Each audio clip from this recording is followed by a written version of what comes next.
warahmatullahi wabarakatuh. Waalaikumsalam warahmatullahi wabarakatuh. Selamat pagi. Pagi, yes, luar biasa. Oke, gimana kabarnya hari ini? Alhamdulillah, luar biasa. Harus lebih baik. Allahu Akbar. Oke, baik. Hari ini kita materinya sebelum ke lapangan kita mau pakai dulu nih. Kita menggunakan yang namanya IMP. Nah, jadi kita bisa belajar sambil bermain. Nanti ada games yang bisa kalian mainkan. Kita sama-sama main cara main gamesnya ya. Oke. Hari ini Bapak akan mencoba memaparkan materi tentang kebugaran jasmani. Ada yang tahu kebugaran jasmani? Pernah lakuin? Nah, oke. Jadi yang namanya olahraga itu nggak selalu tentang lari, tentang main bola, tentang basket dan segala macam. Ada hal-hal yang bisa kamu lakukan di dalam rumah. Olahraga yang sederhana yang bisa kamu lakukan di dalam rumah. Kemudian kaitannya juga dengan kamu udah pada dapat MBK kan? Makan bergizi gratis. Nah, itu ada korelasinya dengan olahraga. Kalau kamu olahraga tapi nggak diimbangi dengan makanan yang bergizi dan sehat, jadi olahraga kamu jadi percuma. Ya, misal kamu olahraganya seminggu full, 1 sampai minggu misalkan. Ya, tapi pola makannya nggak dijaga, makannya sebelah, misalnya cuanti misalnya, ya, atau makan-makanan yang banyak mengandung MSG, tepung dan lain-lain. Jadi percuma kamu olahraga tapi nggak diimbangi dengan masukan makanan yang bagus, jadi kebuang olahraganya. Oke, Bapak akan coba sampaikan tentang materi kebugaran jasmani ya, nanti ada kaitan dengan makanan bergizi, ya.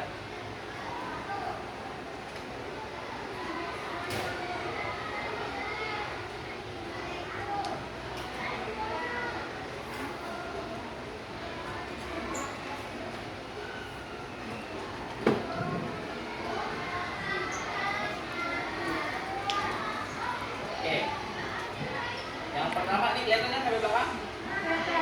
Ya, apa sih kebugaran jasmani itu? Nah, kita lihat. Kebugaran jasmani adalah kesanggupan dan kemampuan tubuh dalam melakukan penyesuaian adaptasi terhadap pembebanan fisik yang diberikan kepadanya dari kerja dilakukan sehari-hari tanpa menimbulkan kelelahan yang berarti. Setiap orang membutuhkan kebugaran jasmani yang baik agar dia dapat melaksanakan pekerjaan dengan efisien. Artinya gini, ya. Kalau kamu punya kebugaran jasmani yang bagus, yang baik, kamu melakukan hal apapun, kamu gak akan ngerasa capek yang terlalu letih sampai ngos-ngosan. Misalnya, kamu biasa lari nih, ya biasa lari, ya. Terus sama orang yang gak biasa lari, beda atau sama? Beda. Pasti kebugaran jasmani antara orang yang sering lari dengan yang gak pernah lari beda, ya. Jadi kalau kamu sering melakukan, ya lari misalkan jogging segala macam itu, kamu gak akan ngerasa kelelahan karena sudah melakukan penyesuaian diri, ya, terhadap lari, ya. Beda sama orang yang nggak pernah olahraga.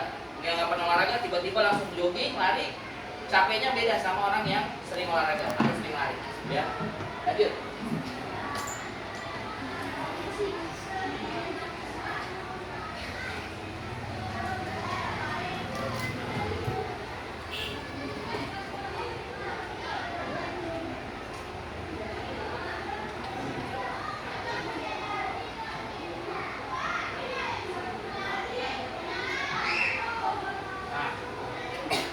Di sini manfaat dari kita melakukan kebugaran jasmani. Apa saja manfaatnya? Banyak.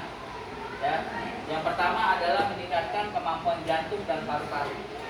Kemudian menurunkan tekanan darah, mengurangi kadar lemak dan kadar gula dalam tubuh, memperbaiki bentuk tubuh, mengurangi resiko terkena penyakit dan meningkatkan daya tahan tubuh. Oke. Kamu tahu nggak kalau masyarakat Indonesia ini termasuk negara yang masyarakatnya malas untuk berolahraga? Tahu ya, makanya banyak yang kena jantung, kena paru-paru, terus tensi darahnya tinggi, kemudian banyak yang obesitas. Seumuran kamu banyak yang obesitas karena apa? Karena nggak pernah olahraga, nggak mau bergerak. Ya, sederhananya olahraga tuh nggak mesti main bola, nggak. Kamu cukup jalan kaki sekitar 15 sampai 30 menit itu sudah membakar sekitar 3.000 kalori di dalam tubuh. Ya, apalagi kalau kamu olahraganya kardio kayak lari, sepeda, berenang, itu lebih cepat lagi untuk punya obesitas ya, untuk membakar lemak dalam tubuh. Ya. Kemudian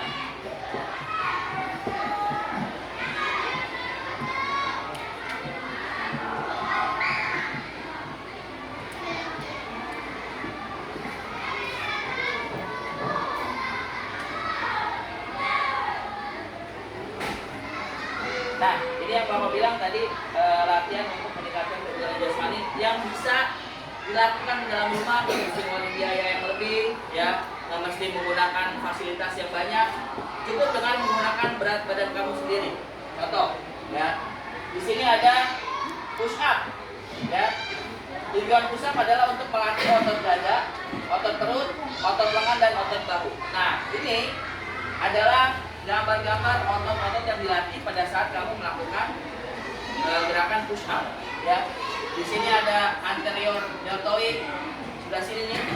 Kemudian ada tricep brachi di sebelah sini. Kemudian ada pectoralis major dan pectoralis minor.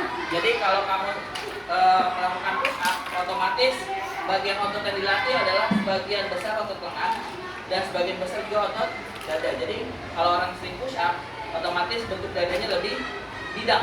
Ya, kalau kamu pernah lihat olahragawan yang sering push up, itu bentuk dadanya bidang. Nah, ini salah satu yang bisa kamu lakukan di dalam rumah. Kemudian ada yang namanya sit up.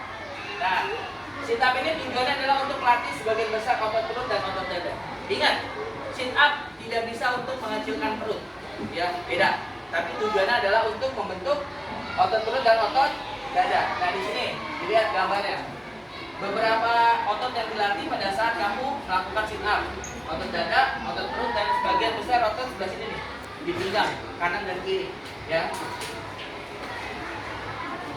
Lanjut, di sini ada back up, kebalikan dari sit up. Nah, ini untuk bertujuan melatih otot punggung, otot bokong, dan otot paha bagian belakang. Ya. Nah, ini gambaran otot yang dilatih. Ya. Sebelah sini lengan belakang, kemudian punggung, ya. Kemudian pinggang belakang sebelah sini sampai dengan otot paha bagian belakang. Ya. Lanjut. Nah, yang terakhir adalah ada namanya plank. Ya, pernah coba di rumah plank? Nah, ini kalau bisa, kalau di Rubin, usahakan pakai alas ya. Tangan kamu menggunakan alas supaya nggak sakit. Nah, kalau plank ini hampir sebagian besar otot kalian dilatih. Ya.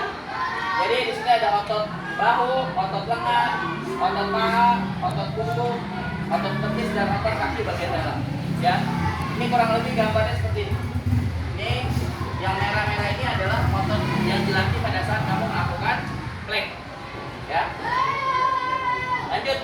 Terakhir ada yang namanya squat. Ya.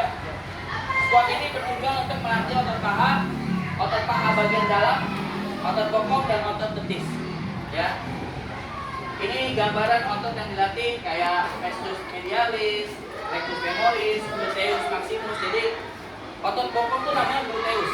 Ya. Ini pada saat squat ini bisa dilatih. Nah, squat ini kebanyakan melatih adalah otot kaki bagian bawah atau lower. Ya.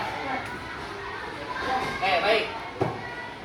Selanjutnya kita akan belajar. Nah, kalau tadi kaitannya dengan kebugaran jasmani dan harus diimbangi dengan pola makan. Ya, kalau kamu makannya sembarangan, sama juga. Tadi yang tadi kalian latih nggak akan ada gunanya kalau diimbangi dengan pola makan yang sehat. Ya, kita akan coba bermain game. Ya, kaitannya dengan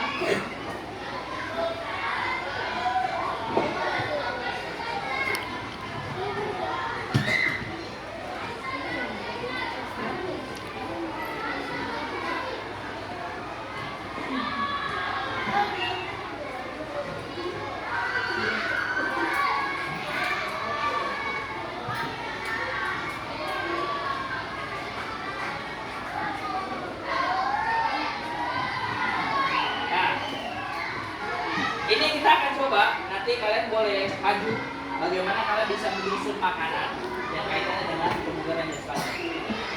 kita lihat benar atau salahnya. Kita coba.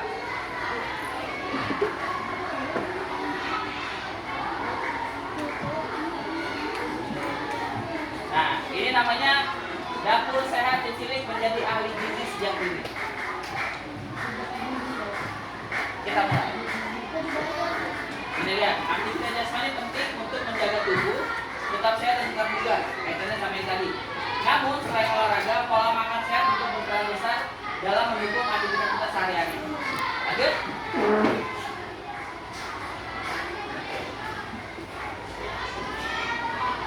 Menyusun menu makanan sehat dapat dilakukan dengan memperhatikan kandungan gizi pada makanan. Mari kita pilih makanan sehat dari masakan asli Indonesia. Ya. Nah, di sini memastikan tubuh harus memiliki nutrisi, pastikan ada karbohidrat, protein, kemudian vitamin, mineral dan lemak sehat. Lanjut.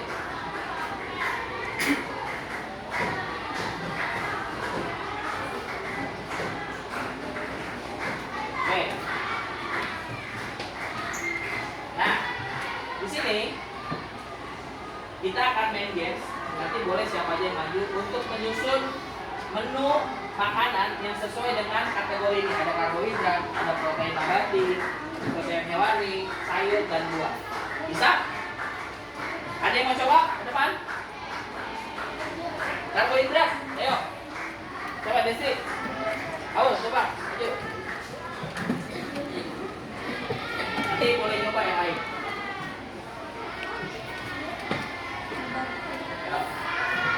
Ditarik makanannya.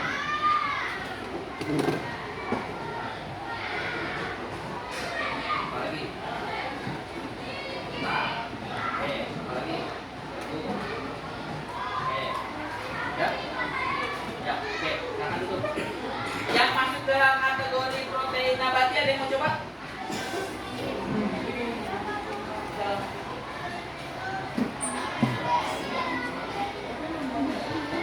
Protein nabati, protein yang berasal dari tumbuh-tumbuhan. Dia mau coba? Ya, nggak apa-apa, salah nggak apa-apa. Mari. Ayo, Desi, coba. Protein yang berasal dari tumbuh-tumbuhan.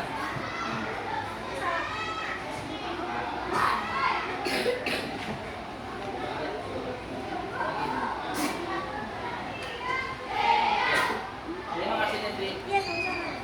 Kita coba lagi yang termasuk dalam protein hewani. Ada yang mau coba? Yang berasal dari hewan. Ayo. Ayo, bisa.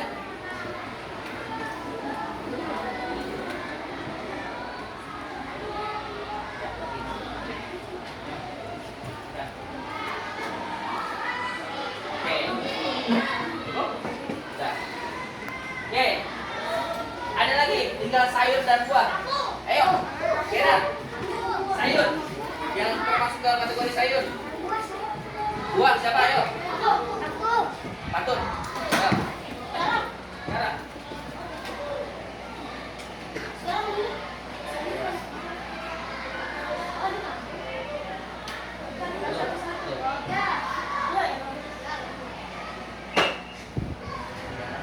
Ya.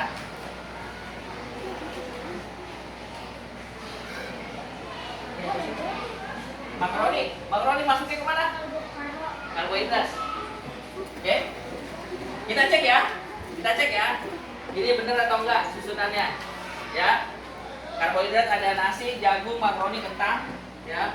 Kemudian protein nabati ada tempe, kacang merah, tahu. Protein hewani ada daging, ikan sama ayam. Sayur itu ada timun, kangkung, sawi, bayam. Buah ada mangga dan pepaya. Kita cek. Wih, jawabannya benar semua. Keren. Tepuk tangan buat kita semua. Nah, di sini sumber karbohidrat mengandung 175 kalori dan memiliki satuan penukaran berat sebesar 125 gram adalah makanan yang dimaksud. Ayo. Apa kira-kira? Ada yang mau maju ke depan nggak?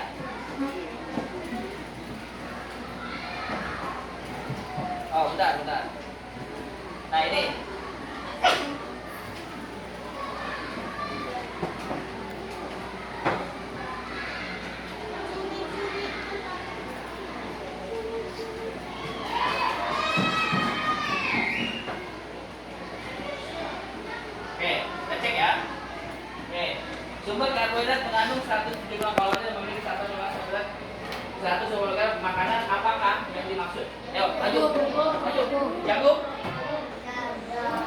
cek ya.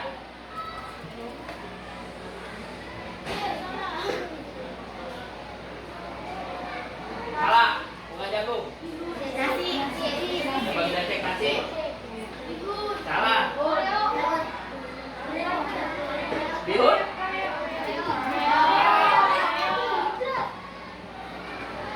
Salah juga.